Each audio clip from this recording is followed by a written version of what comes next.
All of this scientific, philosophical, spiritual, theoretical information that is so available to us right now really begins to leave biological changes within us. Because every time you learn something new, you make a new connection in your brain. That's what learning is. Learning is forging new synaptic connections. And the Nobel Prize laureate Kandel in the year 2000 found that when people learn just one bit of information, they doubled the number of connections in their brain from 1,300 connections to 2,600 connections. But if they didn't review that information, if they didn't repeat it, if they didn't think about it or contemplate on it, those circuits pruned apart within hours or days. So if learning is making new synaptic connections, then remembering is maintaining and sustaining those connections.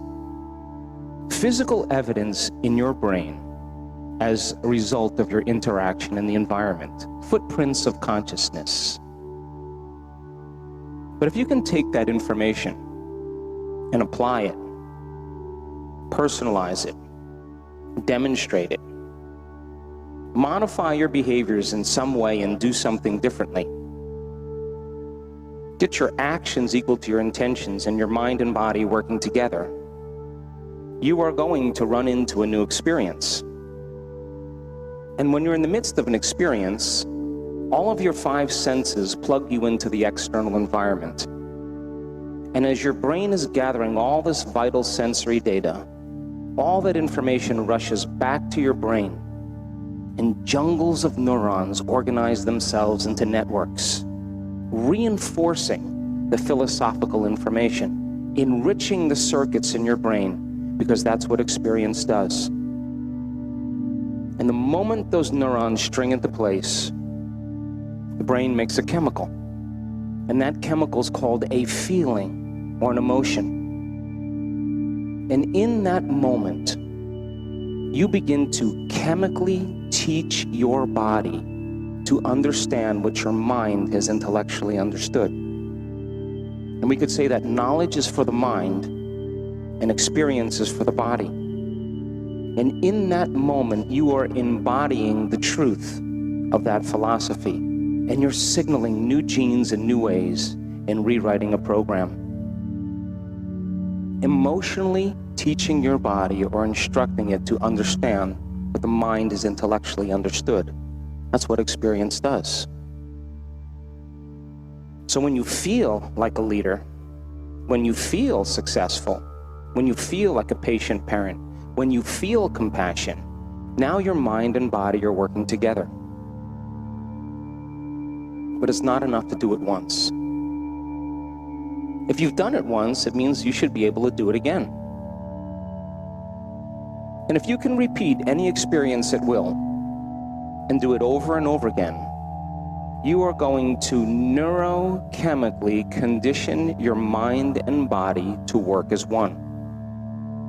And when the mind and body become one, or the body now knows how to do it as well as the mind, now it's innate in you. It's second nature. It's easy, it's familiar, it's effortless, it's who you are. In fact, you know how to do it, but you don't know how you know how, because it's become like a subconscious program. And you begin to master that philosophy. And so our job at this time in history is to go from philosopher to initiate to master, from knowledge to experience to wisdom, from mind to body to soul, and from thinking to doing to being, learning it with your head, applying it with your hands, and knowing it by heart. And you and I have all the biological and neurological machinery to do this. And common people around the world right now are doing the uncommon. They're healing themselves of fatal diseases, cancer, diabetes, MS, lupus, endocrine disorders, chronic pain, anxiety, depression, and even rare genetic conditions that medical science has no solution for. People are healing themselves from past scars and traumas that keep them anchored to the past, and they're reborn again in the same life. And they're creating new lives and new opportunities, creating a whole new reality. Because this is a time in history where it's not enough to know. This is a time in history to know how. And if you can combine a little quantum physics with a little neuroscience, with a little neuroendocrinology, with a little psychoneuroimmunology, with a little epigenetics, all of those sciences point the finger at possibility, and they should empower you. You decided, what thoughts do I want to put my attention behind? Let me review them, how a great person would think. What would be the internal dialogue they would have? And you began to fire and wire those circuits in your brain. And if you did that a few times, you would begin to install some circuits in your brain. And if you kept thinking that way, firing and wiring, the hardware would become a software program. Who knows? In your waking day, you may start thinking like a great person because the circuits are there. And if you said, I'm going to master this day, one lifetime, how would an unlimited person live today? And you began to rehearse in your mind who you were going to be before you opened your eyes. The act of rehearsing mentally, when you're truly present, your brain does not know the difference between what's going on out there and what's going on in here. And all of a sudden, you begin to install more circuits in your brain, priming it. All of a sudden, installing those circuits so that you have the hardware in place to act like that person. And if you've done that enough times, would you all of a sudden start acting like that person? Yeah. In your waking day, because you've primed your brain instead of to be a record of the past, that now it's becoming a map to the future. And then what if you said, now this is to me greatness,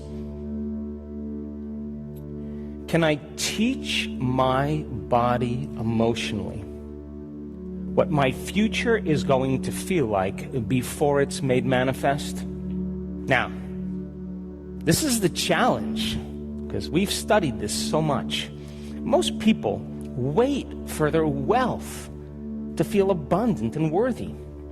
They wait for their success to feel empowerment.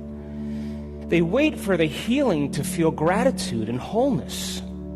They wait for their new relationship to feel love. Or they wait for the mystical moment to occur to feel awe. That means then we're victims to our environment. We're waiting for something outside of us to change how we feel inside of us. And the moment we feel better inside of us, we pay attention to whoever or whatever caused it. And that event in and of itself is called a memory. That's Newtonian physics, cause and effect. In other words, if people are in lack, or they're empty, or they're suffering, they're waiting for some external exogenous condition to change how they feel. And what happens if it doesn't happen? They spend the rest of their life fighting for it, trying to controlling it, manipulating it, trying to make it happen because they're separate from possibility. But don't you know that the moment you start feeling wholeness, your healing begins? The moment you start feeling worthy and abundant, you're walking towards your future called wealth. The moment you're empowered by a vision, and every single day you're living in that energy, you are going to tune into a new future. And synchronicities and serendipities are going to begin to happen all around you. The moment you're in love with yourself and you're in love with life, you're going to magnetize an equal. And the moment you're in awe of knowledge and information, you're going to have a mystical experience. And that's causing an effect. And so then, if science tells us that the environment signals the gene, and all genes make proteins, and proteins are responsible for the structure and the function of your body, and genes are like Christmas tree lights. They turn on and off all the time, and we've measured this. Would you agree then that if an experience in your environment produces an emotion, and science tells us it's the environment that signals the gene, when you begin to experience the emotion ahead of the environmental experience, you're signaling the gene to begin to make new proteins to prepare the body for that future experience. Now you're in alignment biologically with the destiny, neurologically, chemically, hormonally. And all of a sudden now, this is the beauty. If you're able to then maintain that state of mind and body, where there's physical evidence in your brain and body to look like the experience has already occurred because you're doing the work, then the magic starts to happen in your life, and it comes out of nowhere. Those coincidences, those opportunities that begin to unfold are unfolding because you're no longer living in the known. You're living in the unknown. And I'm telling you, you're more alive and at your best when you're in the unknown than